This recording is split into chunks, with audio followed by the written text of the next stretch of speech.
Hi there, welcome to the channel. Today I want to address something that has come up recently in my one of my videos, that someone commented that, well, you shouldn't really learn a DAW because it kills creativity. And obviously I don't believe that, but I try to talk to him, saying like, you can message me anytime, so we can discuss, why a dog kills creativity. But it didn't. Anyways, I made a little research, on the arguments that you know uh, critics uh, use to say that a dog kills creativity, and I'm going to read some of them. So first, over-reliance on technology. 2, quantization and perfection. 3, loss of spontaneity. 4, accessibility and abundance. And 5, screen-focused creativity. So I wanted to address each of these topics. Hopefully I can explain why I still believe a DAW doesn't kill your creativity. So critics argue that relying too much on technology can limit creativity. However, a DAW or digital audio workstation is just a tool. Much like an instrument, the creativity still comes from the musician. A DAW provides endless possibilities. You can inspire new ideas by offering features and effects that might not be possible with traditional instruments. So it enhances creativity rather than stifling it. So over-reliance on technology, well, for instance, in a metal band, well, does the guitarist, is he over-relying on technology to play, with amps? And everybody's going to say, oh, no, it has nothing to do with it. Well, but it is technology the same way. You're over-relying your tools under a system of technology. I mean, it doesn't really sound like it kills creativity. In fact, I think that different amps and different effects will enhance music and will enhance creativity, things you couldn't do on an acoustic guitar. So I don't think it kills creativity. I think it kind of enhances it. The second topic is quantization and perfection. And while quantization can make music sound robotic and perfect, it's up to the artist to decide when and how to use it. DAWs offer the flexibility to humanize it, performances, by adjusting quantization settings or choosing not to use them at all. Many artists intentionally leave slight imperfections to retain the human touch. A DAW gives you the control to perfect when needed, to stay raw when desired. And this is important because, moreover, it says here, quantization in certain genres is not undesirable. For instance, in orchestral pieces, scores are written with quantized silence times, like eighth or quarter notes. There are players so skilled that their performances seem quantized. So, in orchestral studios, players can nail the timing without any issues. And spontaneity, could disrupt the session as they need to play the score accurately. The precision in this performance actually enhances the quality of the music. Third point, loss of spontaneity. Critics say that using a DAW can lead to a loss of spontaneity. However, DAWs offer the ability to capture spontaneous ideas quickly. You can pick up, I can just record this and make a drum out of it. Creativity, it doesn't come from the guitar I'm playing. It comes from my soul and my mind. It's kind of strange. You can record a sudden burst of inspiration immediately without the need for setup time. Additionally, features like Loop recording or nonlinear editing allows for experimenting, trying out spontaneous ideas in ways that traditional methods can't. Similarly, just like orchestral studio players, it's up to the maestro to direct the players on how to perform. And then it has to be played the same way every time. Composers have developed a music language that is quantized, and there's no reason to think it should be differently. Should be played differently. If a score indicates a transition from pianissimo to forte, there is not much spontaneity except for the composer's intent. Producers, like composers, can make an instrument play from pianissimo to forte with precision. So it's like you have control with the DAW to make that spontaneity, available to track. You don't have to stick with quantization. In fact, Cubase offers velocity variance and play probability just to humanize it. There's tools now in Cubase 14 that allows you to make it more human. So another thing they argue is accessibility and abundance. So some argue that the abundance of tools and plugins can overwhelm and limit creativity. However, accessibility means more people can create music, leading to a diverse range of styles and innovations.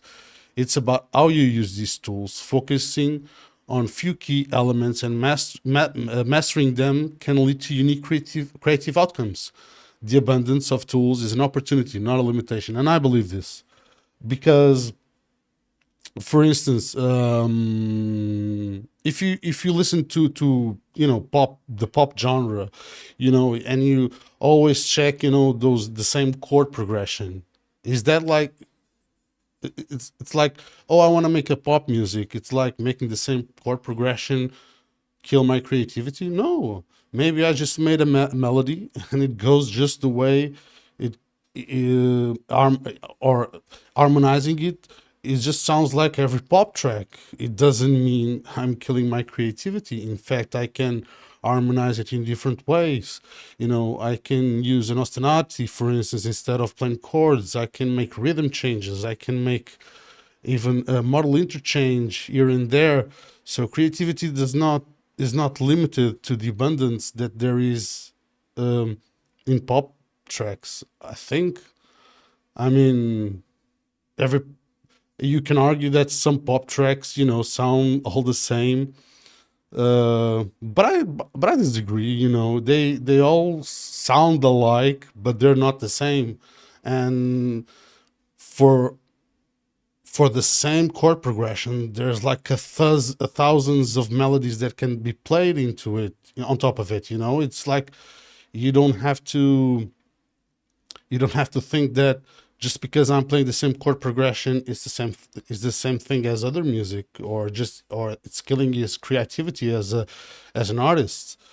It's like comparing, a DAW to a pen and paper, because it's as if it is as if a poet would be limited by the pen and paper they use. The words and creativity ultimately come from the mind and soul, not the tools. Like a poet uses a pen and paper to write words. Is it limited because of the pen, the quality of the pen, or the quality of the ink, or the quality of the paper?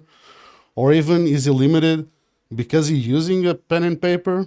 I mean, he could write it in sand, but yeah, okay, it's writing in something. He could write it in stone. It doesn't matter. It's just a tool for others to read, and saying that is limited because he's using a pen and paper or even a rock, it doesn't make sense, because ultimately it comes from his mind, it comes from his heart and soul.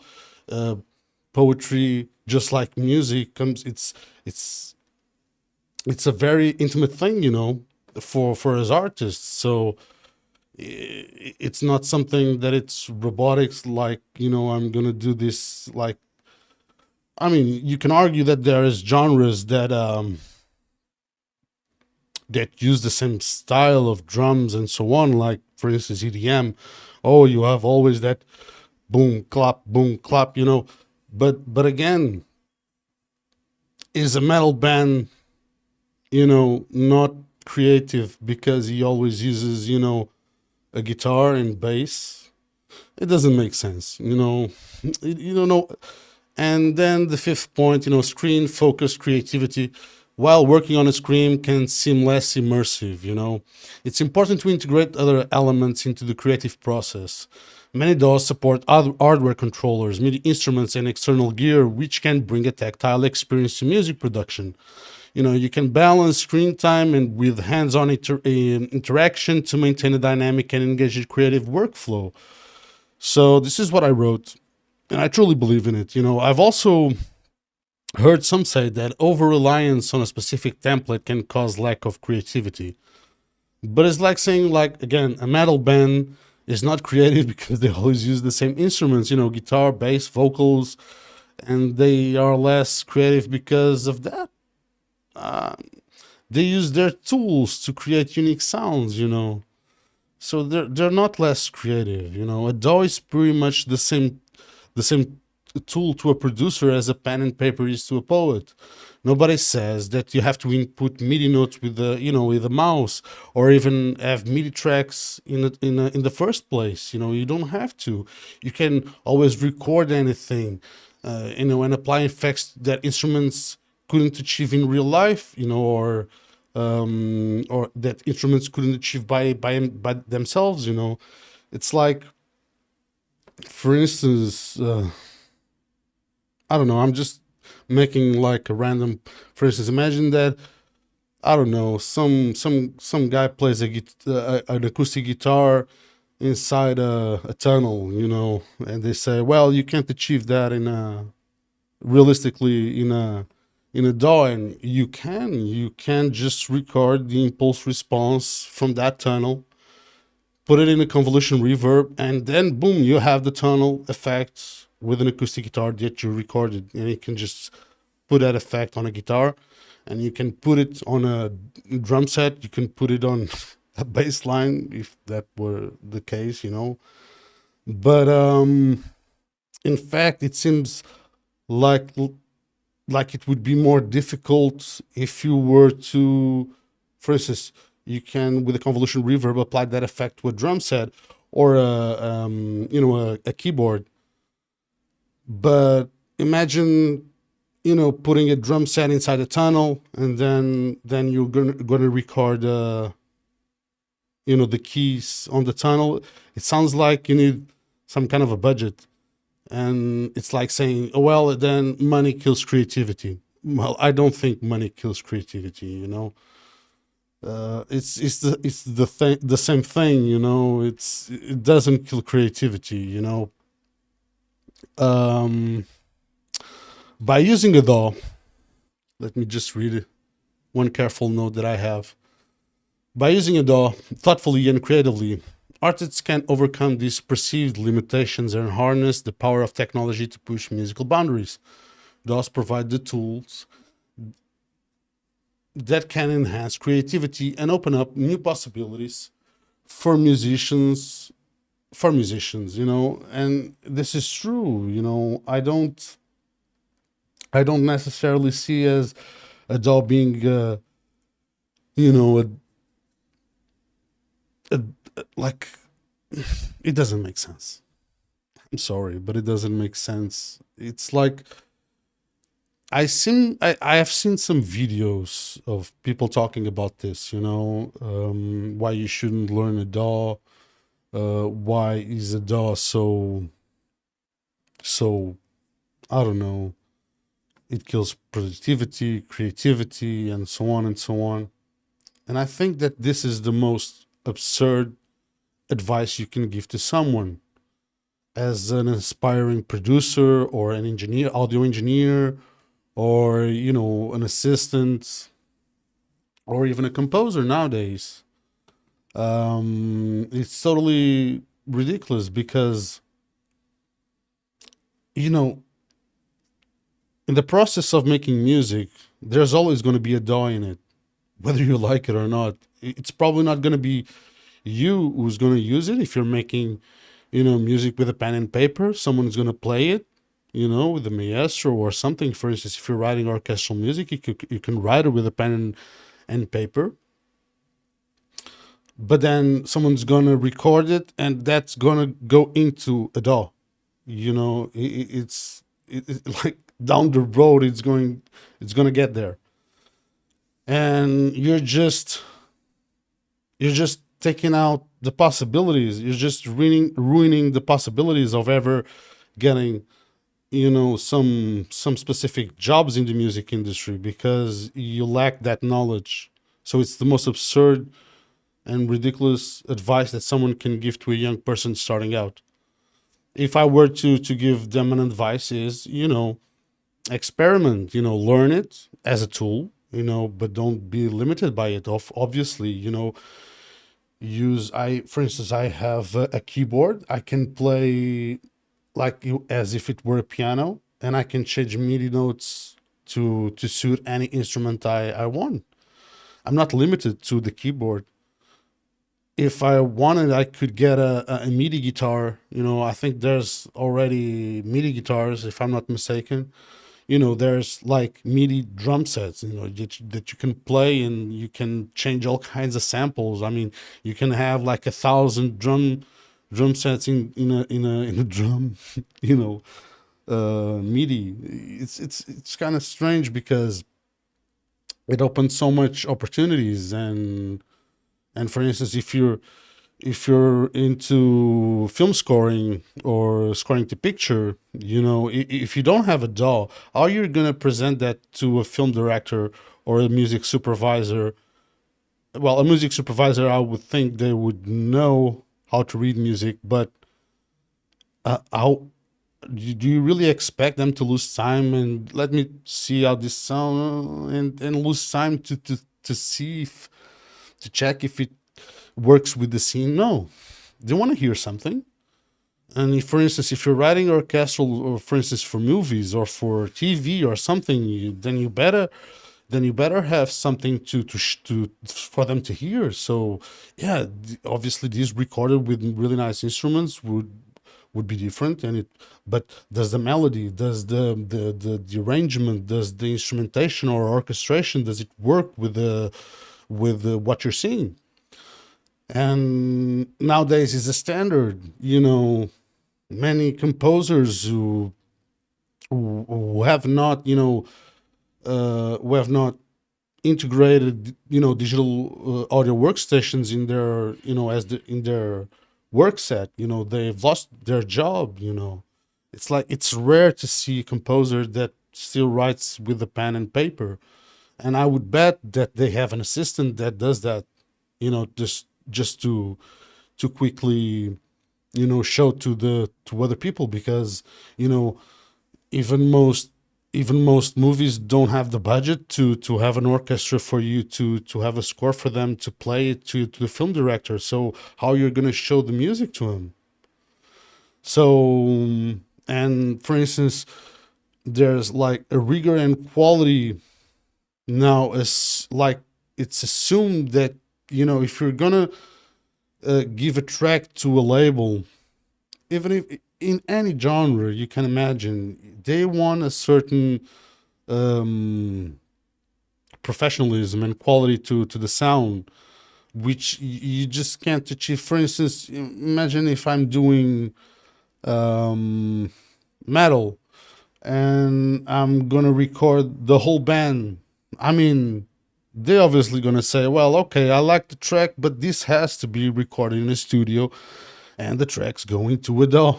So if you can just do it, you don't necessarily have to learn it. Obviously, if you're a musician and only a musician, you don't really need to. But it's perfectly fine if you're a musician wanting to learn more about the tools, because maybe you can create a signature sound or a unique sound with the DAW that you couldn't in real life. So it would be nice to have that signature sound included in the track with some quality, so that they don't struggle to hear the, I don't know, the keyboard in the middle of the chorus or something like that. So there's that. in scoring to pictures. There's that in, when releasing music.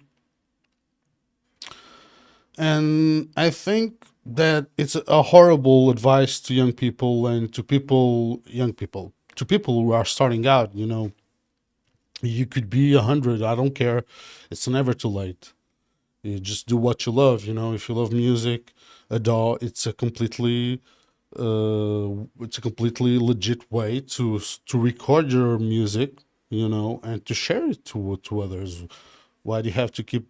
If you want to share it, obviously, if you want to play it all for yourself, that's okay. Nobody, I don't think there's anything wrong with that. But if you want to share it, I mean, you're gonna record into something. I mean, we don't use tapes nowadays. I don't. When was the last time I saw a car with a tape machine or even a CD? There's not really much cars that have that. Uh, so you would have to record with a DAW. Even it's Audacity. Audacity is a DAW. It's a limited one, yes. It can't do much, yes, but it is. And yeah, I just don't get it. Even with these topics that I just mentioned, that critics, and I think it's like just critics. Um, I'm not gonna say bigoted, but I'm gonna say that they're just kind of angry at something, you know, and they always argue it's over reliance on technology, quantization and perfection, loss of spontaneity, accessibility and abundance, screen focused creativity. I mean, it's just these 6 or 7 topics again and again and again, and I just can't see uh, why this is. I mean, it doesn't make sense. I mean, just by using simple logic, you can just know that it's just a tool. You don't have to have MIDI tracks or something like that. So that goes away. Quantization, or spontaneity. You can record instruments live, man. You can do all this. It's just a tool. So I don't want to make this video too long. It's just me, talking about random stuff, things that I don't want people to be discouraged.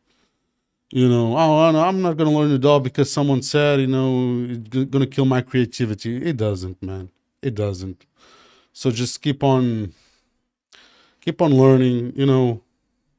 Everything that you can learn in the music industry, it's good. Even if it's marketing, who cares, man? It doesn't. In Portugal, we have a saying that it's like knowledge doesn't really occupy space in your brain. It's always good to learn.